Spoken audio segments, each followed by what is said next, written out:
May we please take our seats?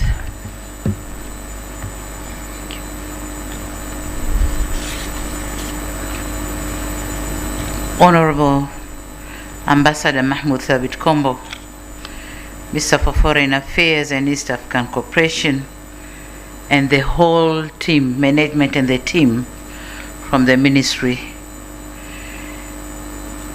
Ambassador Dr. Kosiluka, the Chief Secretary of the government, Principal Secretary, the President's Office, Majura Mahendeka, Excellencies, Your Excellency Dr. Ahmad Al-Badawi Mohamed Faki, Ambassador of the Union of Comoros and the Dean of the Diplomatic Corps, Excellencies, Heads of Diplomatic Missions and International Organizations, and other members of the Diplomatic Corps, distinguished guests, members of the press, ladies and gentlemen, good morning. Excellencies, in the spirit of friendship, allow me to once again welcome you to the State House here in Chamwino, Dodoma, to our annual diplomatic gathering. I'm not sure if this time we call it a Shweri party or just a gathering. The first ever to be held here in our capital city. Thank you for honoring my invitation. And as we begin 2026, I extend my warmest wishes for the new year to you and the global leaders you present. I'm aware that there are high commissioners, ambassadors, and representatives of international organizations who have joined the diplomatic community since our last gathering. I warmly welcome you and assure you of my personal and the government's full support during your tour of duty in the country. Excellencies, we meet at a time when the international environment remains complex. Conflicts persist, economic uncertainty continues to affect many societies, and climate shocks are increasingly frequent and disruptive. In such a world, Tanzania remains firmly convinced that dialogue, cooperation, and multilateral solutions are indispensable, and the value of diplomacy is not ceremonial, it is essential. The past year has been impactful and one of profound transition, not only for us, but for our neighbors and allies. In memoriam, we pause to honor the prominent global icons who have passed away this last year. Their contributions to development will forever be etched in our history. We extend our deepest condolences to their nations while their legacies challenge us to lead with greater purpose. On the other hand, we have witnessed the wind of change, and we have watched with keen interest the various elections across our continent. We congratulate the newly elected governments in our brotherly nations. Tanzania stands ready to work with these new administrations to strengthen African Union's vision of an integrated and prosperous continent. We note with satisfaction the prevailed democratic resilience across the globe. Despite our own challenges, we celebrate the peaceful transition of power seen in friendly nations abroad, including some of your own countries. Their success provides us with a roadmap for our own institutional reforms. As you are aware, diplomacy is deeply rooted in mutual respect, and I wish to take this moment to extend my warmest congratulations to all nations celebrating their national days this month. Tanzania celebrates with you. Your progress inspires our own, and your friendship is a pillar of our foreign policy. Excellencies, The past year was a significant chapter in Tanzania's journey. Economic diplomacy remained central to Tanzania's foreign policy, with government's efforts focused on attracting investment, strengthening public-private partnerships, and expanding priority sectors to drive economic growth, create employment, and promote inclusive development. My administration remains committed to further unlocking our economy by, among other things, empowering the private sector. Looking ahead, we'll pay particular attention to the blue and green economies, logistics, manufacturing, and digital landscape. Furthermore, we are eager to harness our extractive sector, including natural gas, iron, steel, and critical minerals, to drive national development. Excellencies, as you are aware, we successfully conducted our 7th democratic election, achieving a milestone with nearly 44% women representing in the National Assembly, and the election was solely financed through domestic resources. This underscored national ownership, institutional maturity, and the government's commitment to self-reliance in managing democratic processes. Despite these remarkable achievements, with heavy hearts, we acknowledge the challenges of the unrest and violence on the election day and shortly thereafter. Our response was essential to maintain constitutional order and ensure safety of all citizens and diplomatic community. To our partners in the diplomatic community and the foreigners residing here in Tanzania, I express my sincere sympathy for the uncertainty, service disruption, and internet shutdowns you experienced.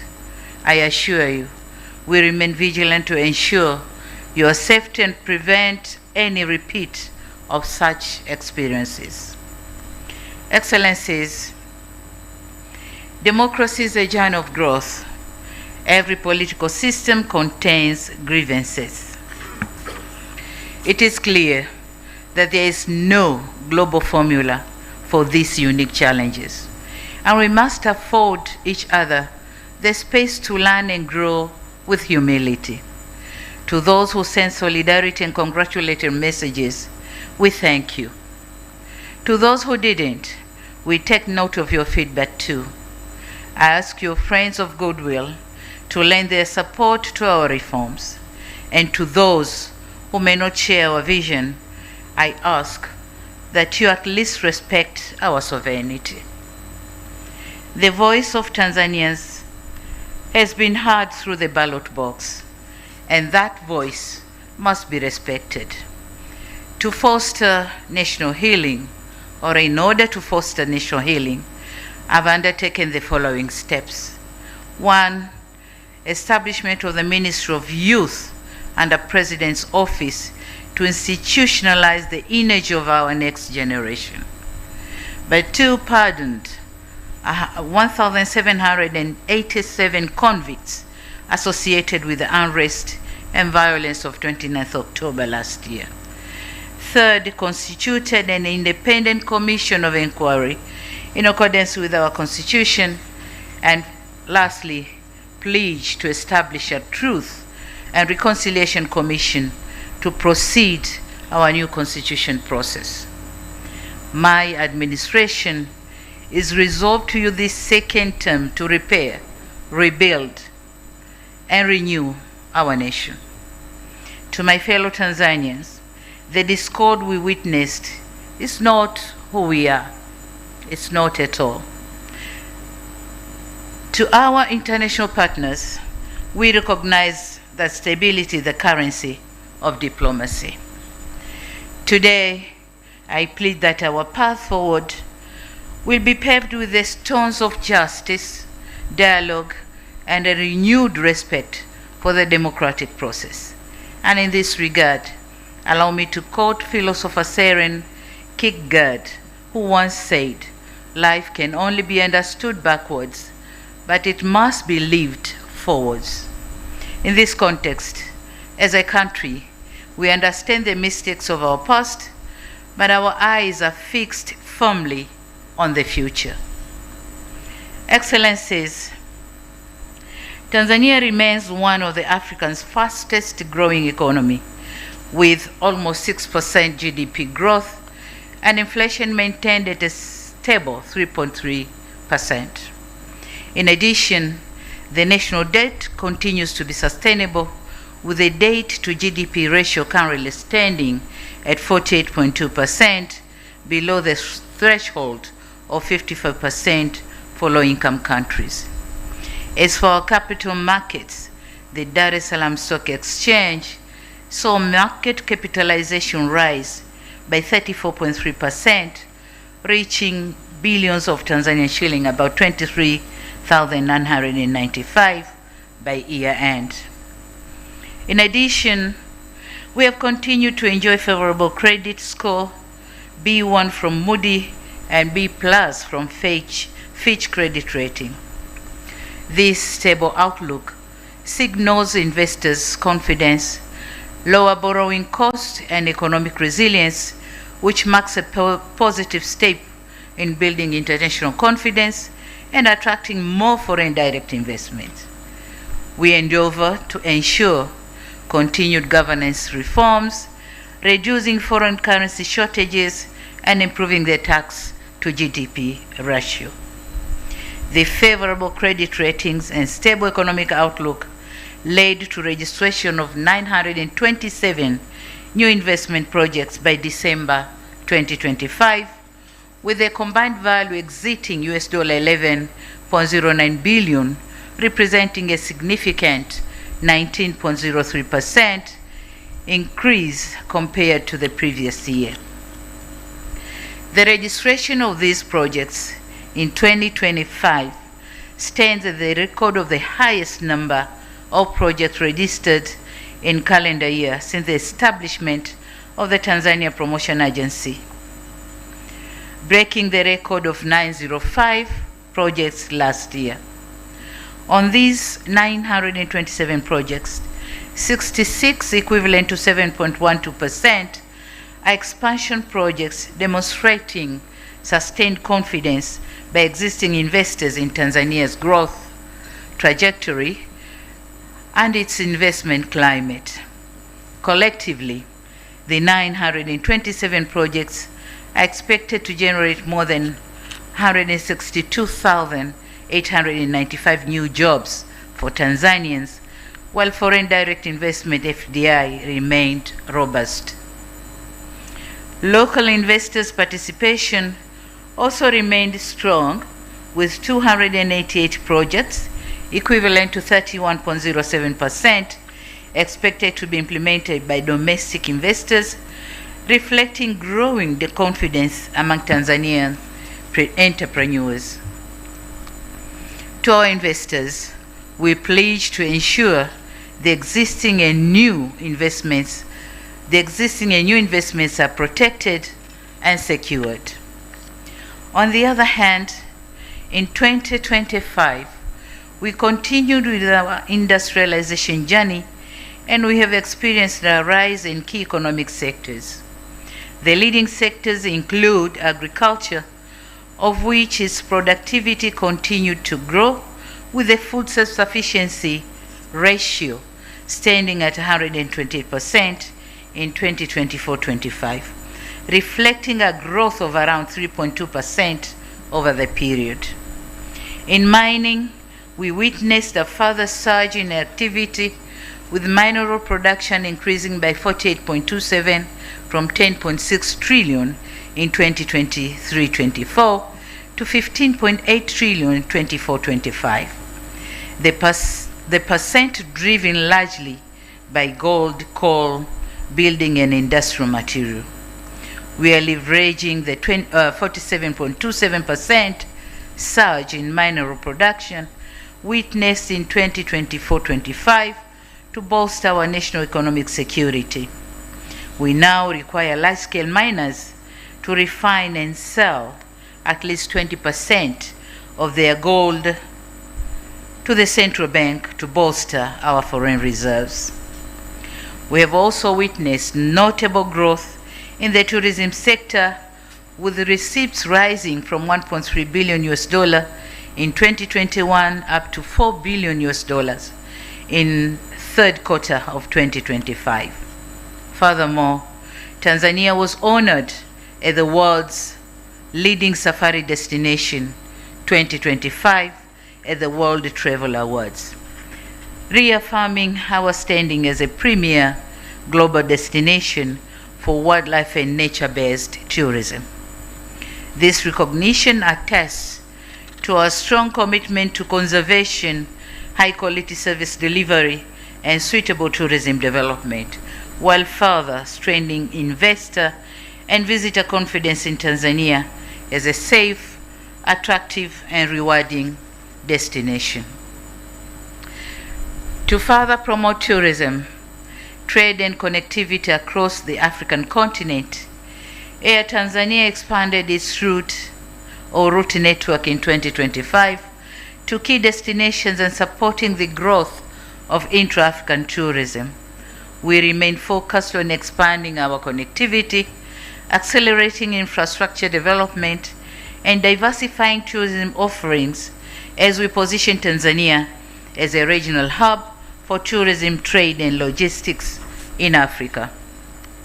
Excellencies, this year marks the launch of Tanzanian Development Vision 2050, or Dira 2050, aiming for double-digit economic expansion through productivity gains in agriculture and industrial value addition.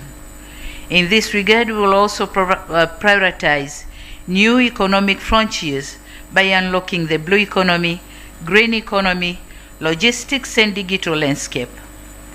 Key focus will also be placed on harnessing natural gas, and our efforts will be geared toward the finalization of the $42 billion liquefied natural gas project, which will position Tanzania as a major player in the global energy market.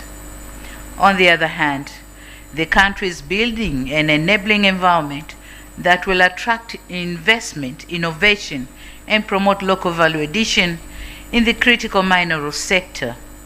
Our drive will be towards promoting responsible investment that power the technologies of tomorrow, support the global energy transition, industrial development, and ensure direct benefits for Tanzanians.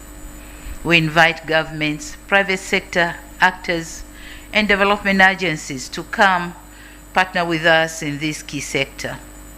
My government is committed to managing these resources responsibly, transparently, and inclusively. I note with great enthusiasm the recent G20 endorsement of the critical minerals agenda.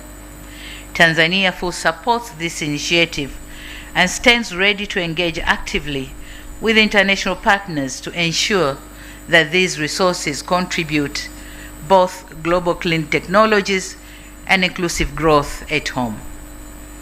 Excellencies, as we all know, to unlock the economy, we need to invest in key infrastructure projects.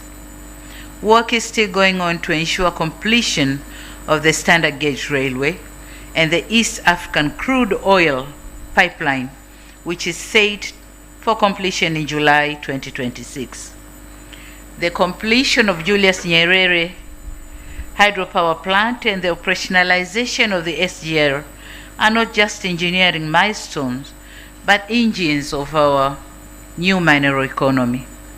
We are also putting a strong emphasis on value addition, export capacity, and job creation through the special economic zones by linking infrastructure and industrial ecosystems. Our message is clear. Tanzania is moving from exporting raw potential to exporting the value-added commodities. Within this strategy, ports and trade gateways play a critical role.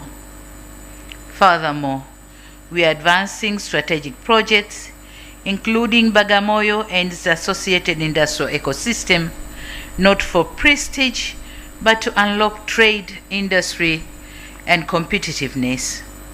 Our infrastructure agenda is designed to serve Tanzania and the wider region as a platform for shared growth.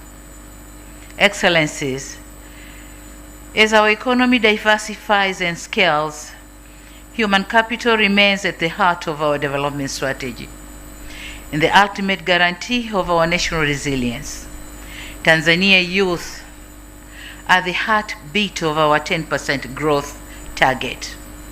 Vision 2050 has set a clear path to their prosperity. We moved beyond rhetorics by establishing the Ministry of Youth under my office, a strategic move to institutionalize their energy and directly integrate them into $1 trillion economic vision. We now invite the international community to partner with us in transforming this youthful passion into skilled human capital, and that will drive our national transformation. We are cognizant of the fact that a competitive economy is impossible without a healthy workforce in building a dynamic and a healthy human capital. Tanzania fundamentally transitioning from a reliance on health aid toward a strategic focus on health investment. As a core pillar of our 2026 foreign policy, our vision for $1 trillion economy is inseparable from our rollout to universal health insurance and resilient medical infrastructure. So I take this opportunity to invite the diplomatic community to move beyond traditional assistance and instead engaging with us in medical diplomacy by supporting our ambition to become a regional hub for specialized care. We intend to leverage the high reputation of institutions like Jakaya Kikwete Cardiac Institute to attract both medical as well as sustainable tourism. Simultaneously, I call for the facilitation of technology transfer to support our newly launched Pharmaceutical Investment Acceleration Program, which includes a Greenland fast-track approval system to attract investors and expedite decisions related to licensing, regulation, and other approvals. We welcome investors to come and establish local manufacturing plants so as to drastically reduce our dependency on imported essential medicines. Excellencies, climate resilience is equally centrally to our agenda. To us, climate action is not an abstract debate. It is a development and security imperative. It is a development and security imperative to take a lead in green diplomacy. We'll operationalize our carbon credit market and our national clean cooking strategy to ensure that our transition to a green economy is both inclusive and gender responsive. And so I invite you to join us in Greenland partnerships that move beyond pledged aid toward the actual transfer of climate-smart technologies and predictable financing. Tanzania is ready to serve as a global carbon sink and a renewable energy hub, but this must be partnership of mutual respect that protects our sovereignty while safeguarding our planet for the future generations. Excellencies, I note with satisfaction the great strides made in our bilateral ties with our various countries in the year 2025. We were privileged to undertake various high-level visits to your countries, and we also had the honor to welcome and host high-level dignitaries from your respective countries and across the world. Through these visits, we have significantly solidified and concretized our relations on areas of mutual interest. We will ensure effective implementation of the outcomes of these visits. More areas of cooperation are expected to emerge through the joint permanent commissions and joint cooperation commissions and other joint platforms. We value the partnership we have with your respective countries and organizations and appreciate the significant contribution in the implementation of our national development. Excellencies, allow me now to highlight key milestones we made with some of your countries.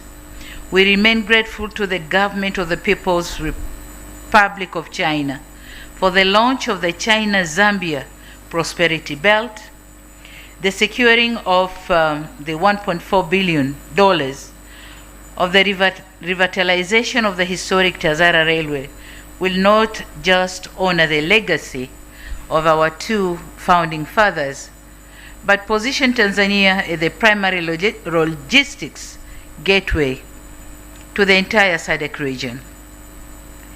As we are modernizing this corridor, we invite more partners to join us in this prosperity belt where our geography, our youth, and our peace converge to be the modern and competitive Africa. On the other hand, we note with satisfaction our partnership with the Russian Federation through the Mantra Tanzania investment in the Mkuju River uranium project. This $1.2 billion investment aims to unlock one of the world's largest uranium deposits and move Tanzania beyond resource extraction to secure high-value technology and thousands of industrial jobs for our youth. As for our partners in the United States, our collaboration on $2.1 billion project of the Kabanga Nickel project is a shining example of our not business as usual approach to bilateral cooperation by moving towards a final investment decision this year. We are not just opening the mine, but launching a modern green industrial revolution. We value these partnerships for its commitment to domestic refining and value addition, ensuring our resources are converted into high-quality jobs and shared prosperity. This spirit of openness and shared prosperity is precisely why our diplomatic family continues to grow. We warmly welcome the Slovak Republic and Republic of Hungary to the Tanzanian diplomatic community, as the opening of their full-fledged embassies in Dar es Salaam marks a significant milestone in our commitment to deepening economic diplomacy and expanding strategic partnership across European continent. In this respect, through you, Excellencies, Ambassadors, and High Commissioners, on behalf of the Government of Tanzania, I wish to extend our sincere gratitude to your governments for the unwavering support that facilitated smooth bilateral engagements. Excellencies, fostering regionalism is one of the key principles of our foreign policy. We firmly believe in and appreciate the role of regional and sub-regional organizations in addressing regional challenges, be it development or peace and security challenges. As the host of the East African community, we remain committed to the East African Vision 2050, and we will continue to champion the Common Market Protocol and the promotion of Kiswahili as a regional lingua franca. Tanzania has successfully moved from a position of cautious protectionism to one of proactive leadership, facilitating free movement of goods, labor, and services that underpins the 2026 goal of a more unified and competitive East African cooperation. Excellencies, as founding member of SADC, our role in the region will continue to be defined by a resolute commitment to collective security and the principle that regional development is impossible without peace. Tanzania can be viewed as a consensus builder for its pivotal role of successfully hosting the landmark joint EAC SADC Summit in Dar es Salaam to harmonize fragmented peace processes into a single cohesive African-led framework. The summit sent a clear message that just as our challenges are shared, so must be our solutions, reaffirming the mantra African solutions for African problems. Excellencies, on the continental stage, Tanzania's voice has never been more vital. As the third vice chairperson of the African Union and a member of the African Union Peace and Security Council over the past 4 years, the United Republic of Tanzania has played an active and constructive role in shaping Africa's governance and peace and security architecture. Guided by a long-standing tradition of Pan-African solidarity and responsible multilateralism, Tanzania has consistently championed diplomacy, inclusive dialogue, and African-led solution as the most effective pathways to conflict resolution, social cohesion, national unity, and lasting stability.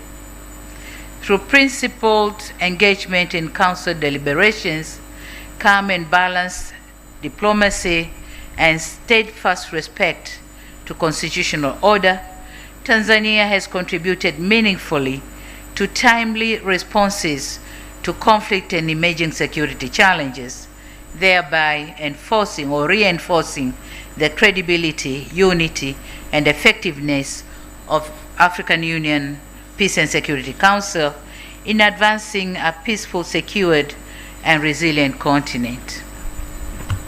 Excellencies, in addition, we are using our mandate in the AU Bureau to drive the second 10-year plan of Agenda 2063, specifically focusing on African Free Continental Trade Area, full implementation and the global elevation of Kiswahili as a tool for trade. In leveraging the African Continental Free Trade Area, Tanzania continues to engage in trade activities, whereas we have recorded positive balance of trade through the African Continental Free Trade Area Guided Trade Initiative. Also, as the champion of women and youth in trade and the African Continental Free Trade Area, I call upon the international community to support the financial inclusion agenda for women and youth to facilitate their involvement in trade. On multilateralism, Excellencies, we are meeting at a time when the global architecture of cooperation is under strain. Growing unilateralism threatens to bypass the very institutions that have maintained global peace for decades. Tanzania's response to this trend is clear. Multilateralism is not optional, it is essential. Tanzania's commitment to regionalism and multilateralism remains unshaken. In an area of growing unilateralism, we believe multilateral platforms are the only way to balance interests and coordinate actions for the global good. In 2025, we utilize every multilateral platform to advocate for a more equitable global financial architecture, refuse to be mere spectators in debates that affect our sovereignty. We use our voice to urge the global powers to ensure that the rules of the international system work for many, not just for the few. Excellencies, the year 2025 also carried special significance for the international community as the 80th anniversary of the United Nations. For Tanzania, this milestone was not merely commemorative. It was an opportunity to reaffirm our enduring faith in multilateralism, international cooperation, and the founding principles of the United Nations. In our engagement at the United Nations during this anniversary year, Tanzania underscored a clear message that the credibility and relevance of the multilateral system must be preserved through equity, inclusiveness, respect for international law, and meaningful reform, particularly to ensure that the voices and interests of developing countries are fully reflected. Tanzania reaffirmed that peace, development, and human dignity are inseparable, and that global challenges demand collective, rule-based solution rather than unilateral actions. Excellencies, it is undeniable that Tanzania's outlook on the global scene in 2025 was both prospective and challenging. In the year 2026, our voice will be raised to offer solutions, and our efforts will be concerted to resolve challenges. We'll do so guided by our traditional tenets of promotion of peace and stability, good neighborliness, adherence to the principle of non-alignment, non-interference in domestic affairs of other countries, upholding human rights, including the rights to development, and promoting regionalism and multilateralism. Tanzania will therefore not seek to take sides in a divided world, but rather will seek to build bridges that will bring the world together. Our commitment is towards a world governed by law, not by force. Excellencies, it will be remiss of me if I do not appreciate the support rendered by your respective governments to various candidatures of Tanzania in different organizations whose elections was held in 2025. Moreover, in advancing our cultural diplomacy, Tanzania continues to champion the promotion of Kiswahili as a unifying language that connects peoples, culture, and economies across borders. A particularly historic milestone was reached last year with UNESCO's decision to recognize Kiswahili as one of the official languages of its General Conference. This decision of a profound importance, as it marks the very first time a language of African origin has been accorded such status as the organization's highest decision-making body. Thank you very much, UNESCO. In conclusion, Your Excellencies, Tanzania remains a friend for all. We are non-aligned but multi-engaged, bridging the global West concessional support or the global East infrastructure support. We seek sovereign pragmatism and engage in partnership that respect our autonomy while delivering mutual prosperity. The United Republic of Tanzania is focusing on its future. We seek trade, not aid, technology transfer, not technical assistance. We welcome collaboration in de-risking projects through development financing institutions, export credit, blended finance, and risk insurance. We encourage deeper private sector linkages and strong people-to-people ties through education, skills partnership, and cultural cooperation. We are building a nation that has learned from its past and focusing on its future. I urge you to look beyond the headlines of the past months and see the structural reforms we are undertaking. Our doors are open, our policy is clear, and our resolve is firm. Let us move from dialogue to delivery and from shared intent to shared impact. Let us build together for global prosperity.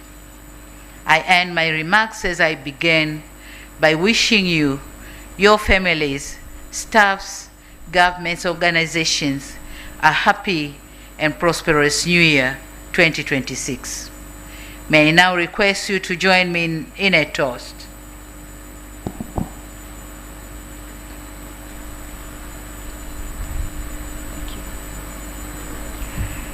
Let's toast for the continued peace and prosperity of the United Republic of Tanzania, for the strengthened friendship and cooperation between Tanzania and your countries and organizations, and for the continued well-being of all of us here present. Cheers and a Happy New Year. Thank you very much. Asante sana.